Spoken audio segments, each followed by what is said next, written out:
فرماتے ہیں نور او در یمن و یسر و تحت و فوق، نور او در یمن و یسر و تحت و فوق، برسر و برگردنم مانند توق، سب نور ہی نور ہے۔ فرمایا اس کا نور جو ہے اب یمن میں ہے، یمن سمجھ گئے نا، دائیں دائیں میں، اور یسر میں ہے بائیں، اور تحت میں ہے نیچے، اور فوق میں ہے اوپر، یعنی چاروں طرف اب میرے یار کا نور ہے، بس نور ہی نور ہے۔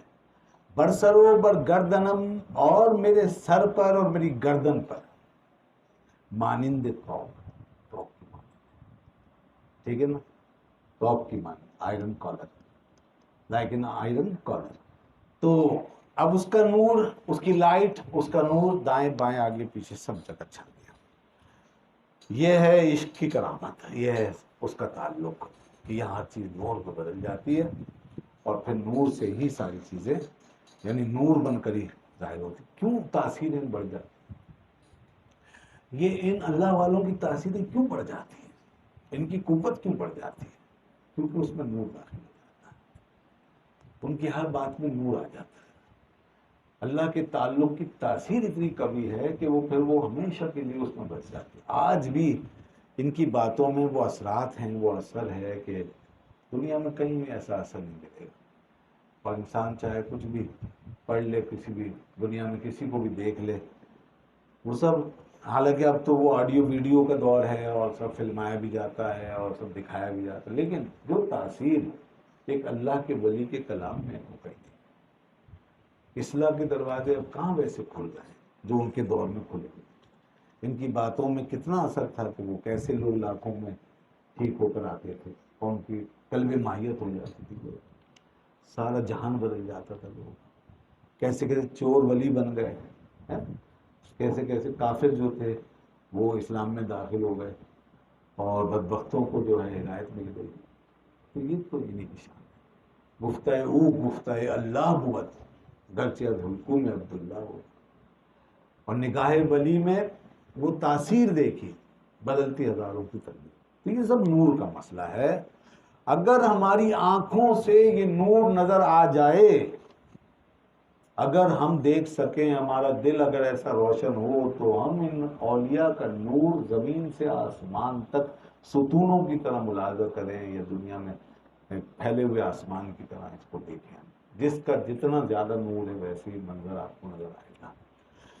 حضرت خواجہ نظام الدین اولیاء رحمۃ اللہ علیہ کے پاس ایک جماعت ان کے مریدین اور محبین کی حاضر ہوئی، جو لمبے سفر سے واپس آئے۔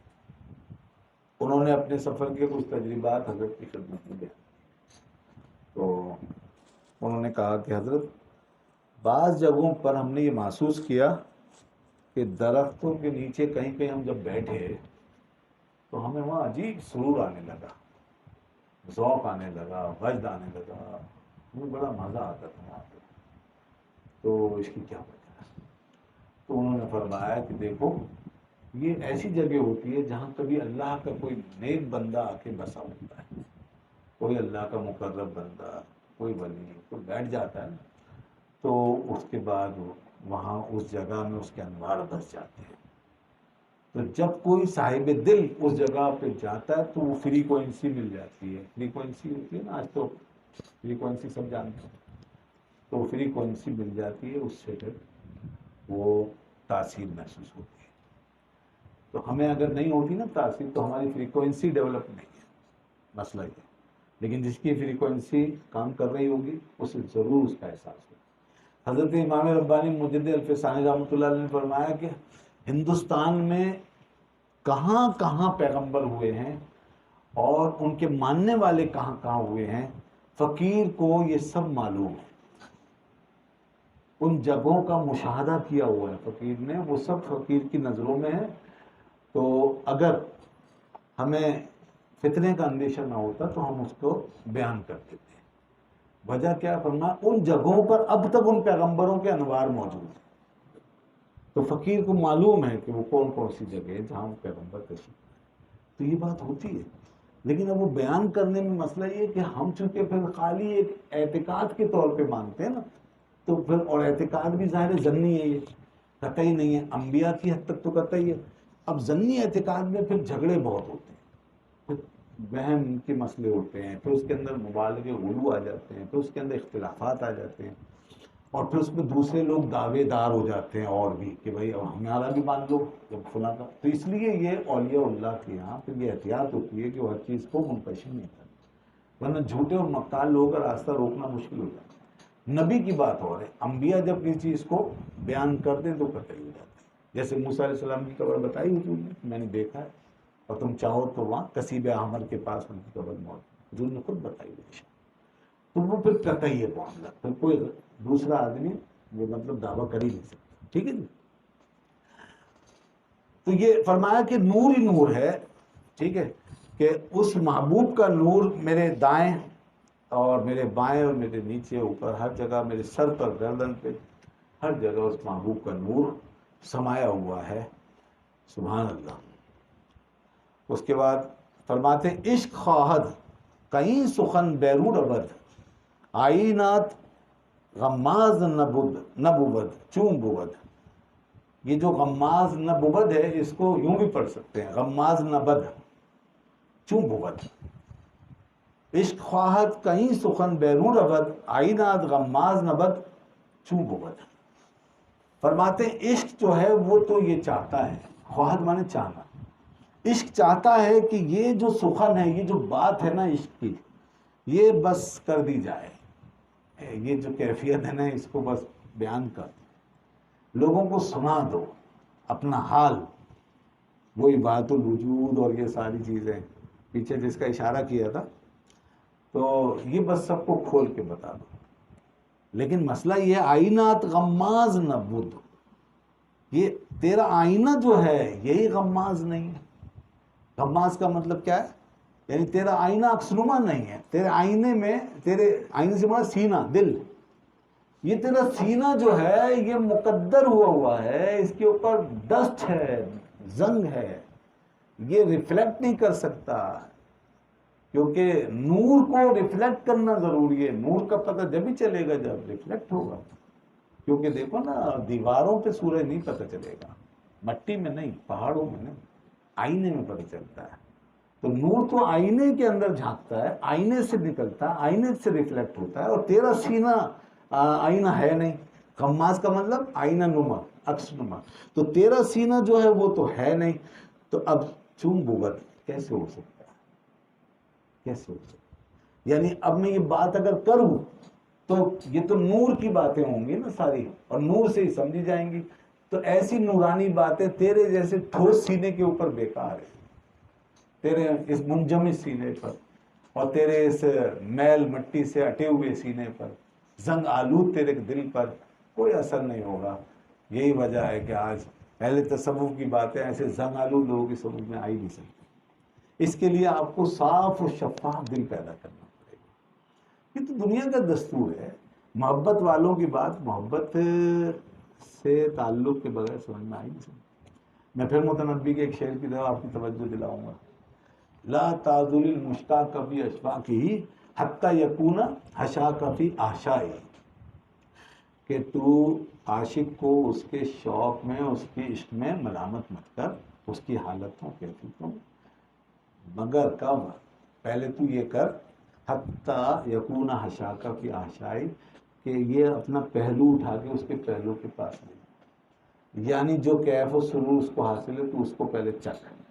جو محبت وہ کر رہا ہے تو بھی اپنے اندر اس کا کوئی احساس پیدا کر. جب تیرا پہلو اس کے پہلو سے ملے گا اور اس کی کیفیت کا تجھے اندازہ ہوگا تو پھر تجھے پتہ چلے گا کہ وہ کس آگ میں جل رہا ہے. تو بغیر جلے تو تم کچھ بھی کہتے رہو. یہی حال ہے ان کا، اہل تصوف کا. فرما رہے ہیں کہ عشق تو چاہتا ہے کہ سب کچھ بیان کر دوں.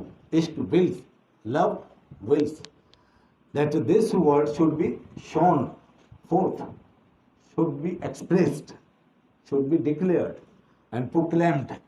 ٹھیک ہے نا. تو مگر کیا کریں؟ آئینات غماز نبود، کہ تمہارا جو آئینہ ہے، your mirror is not reflector, does not reflect, cannot reflect. تو وہ اس قابل ہی نہیں ہے کہ ریفلیکٹ کرے. چوب ہوا، how is it؟ کہتے ہیں کہ آئینات دانی چدا غماز نیست، زاں کے زنگار از رخش ممتاز نیست. دانی مانے جاننا، سمجھنا. تیرا آئینہ تو سمجھتا ہے کہ کیوں کر غماز نہیں ہے، یعنی یہ عکس نما کیوں نہیں ہے.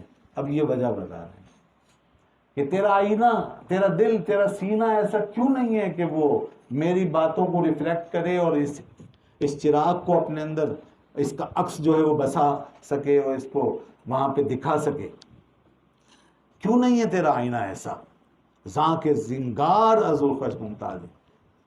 کیونکہ بات یہ ہے کہ اس سے زنگار یعنی زنگ، میل، رسٹ، یہ اس کے رخ سے الگ نہیں ہے. تیرے اس آئینہ قلب پر زنگ چڑھا ہوا ہے، مٹی چھائی ہوئی ہے، گرد چھائی ہوئی ہے. یہ گرد کون سی ہے بھائی؟ وہی جو تعلق بالغیر ہے. عشق جس کو ختم کرنے آتا ہے، عشق جب شروع ہوتا ہے، یہ تعلق بالغیر کو ختم کر کے عشق شروع ہوتا ہے نا. وہ تعلق بالغیر تیرے اوپر چھایا ہوا ہے. محبوب سے محبت کا دعویٰ اور غیروں سے تیری جو ہے وہ سلام دعا اور سے تعلق اور ان کے ساتھ تیری عقیدت ہے. تو محبوب کو جب تو محبوب مانتا ہے اور جب محبت کا دعویٰ کرتا ہے تو اس کے غیر کو تو چھوڑنا ہوگا نا. تو اب یہی تیرے دل پہ جب چھایا رہے گا، یعنی دنیا کی محبت بھی آ گئی اس میں، لوگوں کی، پیسے کی، نفس کی، ذات کی، خواہشوں کی محبت، ہر چیز جو اس کا غیر ہے اس کی محبت، یہ زنگار ہے. اب یہ زنگار جب تیرے اس پر رخ آئینہ پہ چھایا ہوا ہے تو پھر کہاں سے تیرا وہ آئینہ وہ بنے گا عکس؟ لہذا اس کو ریفلیکٹر نہیں ہو سکتا. تو یہ بات فرما رہے ہیں. مطلب یہ ہے کہ آپ کو، ہمیں جو ہے ان سب چیزوں کو پوری طرح ایبزارب کرنے کے لیے اور اپنے اندر جذب کرنے کے لیے ضروری ہے کہ ہمیں دنیا سے اپنے تعلق کو کم کرنا پڑے گا، اس کو منیمائز کرنا پڑے گا یا ایلیمینیٹ کرنا پڑے گا. منیمائز بھی کریں تو بھی کچھ سمجھ میں آنے لگیں گی اہل تصوف کی باتیں، ان کی کیفیت.